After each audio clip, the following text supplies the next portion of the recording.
kedua tuh yang di bawah kotak-kotak yang namanya short sama audio mixer. Jadi kita lebih fokus lagi ke audio mixer. Jadi saya ingin menjelaskan bahwa audio mixer ini terdapat dua suara. Yang pertama itu suara input dan suara yang bawahnya itu suara output dan garis-garis merah. Jadi kalau misalnya suara input itu kita suara dari dalam, jadi kalau suara output itu suara dari luar gitu ya.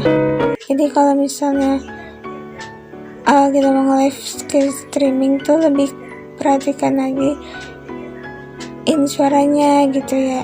Kalau atas itu input suara dalam dari laptopnya, kita mau live. Suara bawah itu buat outputnya gitu, misalnya suara kita dari luar laptop gitu. Jadi misalnya kita tinggal atur aja, misalnya mau live streaming ya seperti ini kurang lebihnya ya. Kalau misalnya kita mau butuh suara kita ya disesuaikan aja ya. Oke.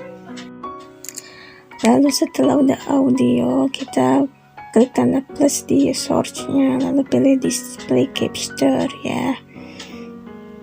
Lalu kita namain, bebas namainnya kalau udah oke. Terus kita okein lagi. Terus ini seperti ini tampilannya ya. Lalu kita ke setting. Lalu ini masih general, kita pilih output.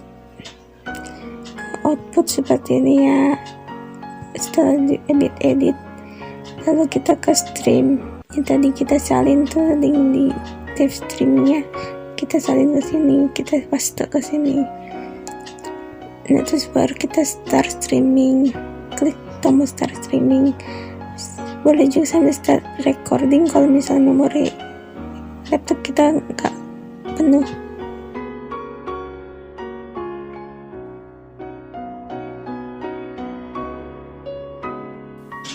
Oke, aku ingin jelasin versi videonya. Sebenarnya ini udah dipakai ya, ini udah diatur sebelumnya. Tadi tampilannya begitu kalau misalnya merekam layar ya. Terus ini itu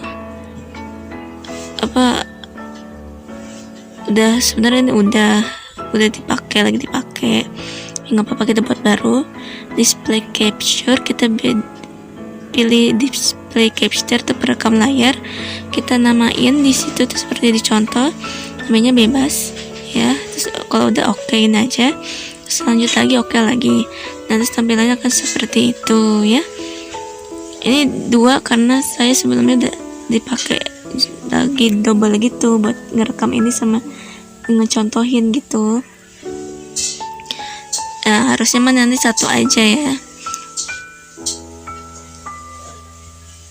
Sama suara juga nih, suara perlu diperhatiin. Kalau misalnya perekam layar itu atas input, bawah output. Input itu atas dalam, suara dalam laptop, bawah itu suara output luar.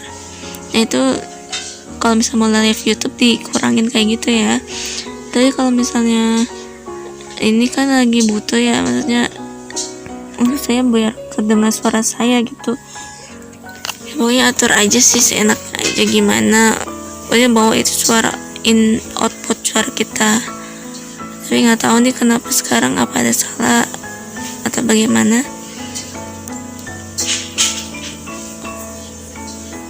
Ya mau begini boleh, atau dikurangin aja gitu, di nolin aja.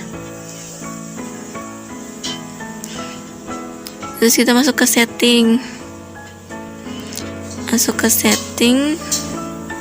Dan untuk tampilan awalnya seperti ini, kita ke general.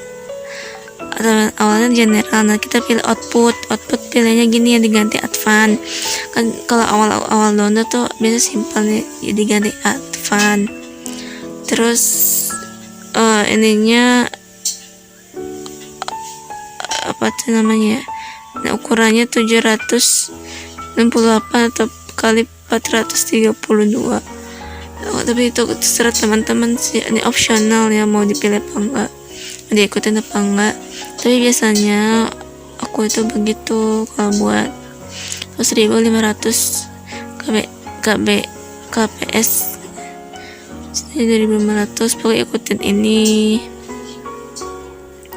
Kalau aku biasanya begini, tapi emang banyak masih kurang sih. Tapi ya kalau kalian mau ikutin, kalau enggak ya serah kalian mau misalnya coba-coba yang lain gitu kan. Nah terus kalau udah kita ke ini output, yang paling penting tuh dari setting tuh outputnya sih ya menurut aku.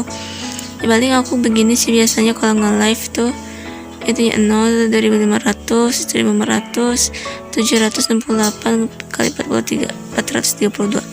Nah terus ini tuh stream kayak gitu, jadi ntar kita kok salin dari yang kita ambil sebelumnya di YouTube, live YouTube nih kayak gini. Itu kita ambil dulu tuh, kalau misal lupa kita balik lagi ke live YouTube tuh, kita salin lagi, ambil untuk disalin ke sini ke OBS-nya, jadi biar terhubung gitu. Jadi buat live YouTube-nya udah salin aja tuh. Kalau udah salin baru kalau udah salin okein, nanti karena panjangan jadi dikecilin dulu jendelanya, layarnya, jadi baru klik oke. Nah udah ya, ini settingnya udah. Itu ada start record itu bisa di rekaman, kita buat rekaman. Tapi kalau mas start itu streaming. Nah yang buat kayak live YouTube itu streaming ya. Jadi kalau mau dua-duanya juga boleh, misalnya mau nge-streaming sama direkam. Nanti kalau misalnya rekaman itu masuk ke data memori laptop kita. Kalau streaming masuk ke live YouTube akun kita gitu ya. Kalau mau dua-duanya boleh, mau salah satu atau mau streaming aja boleh.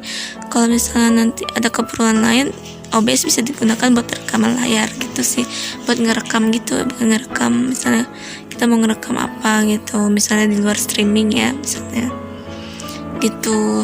Nah terus ini karena ada dua ya,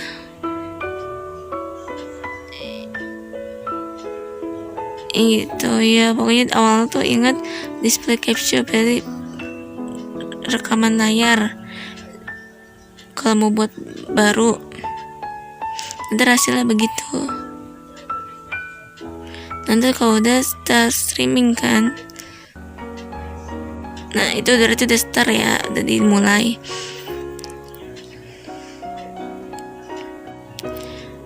Nah ini buat kalau mau rekam sekalian, terserah sih, opsional.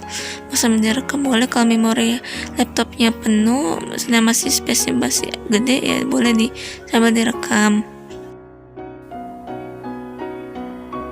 Nah udah tuh, kalau misalnya udah secara streaming itu dia tuh koneksinya sangat bagus kan, udah terhubung tuh berarti, karena udah terhubung dengan bantuan software OBS. Jadi live streaming ini udah terhubung ya sama OBS, jadi bisa kita mulai live-nya. Tampilannya begini kalau misalnya udah live ya. Kalau sudah begini, udah mulai live-nya, kembali lagi ke ini virtual meeting-nya, udah masuk sebelumnya ke Google Meet. Ini kan pakai Google Meet ya. Nah udah dimulai itu, bisa kerekam layarnya, misalnya acara seminar, webinar gitu ya. Ini tuh diamin aja gitu kan, kalau udah mulai itu ini lagi nge-live gitu, biarin aja diamin gitu ya, diamin sampai acara selesai.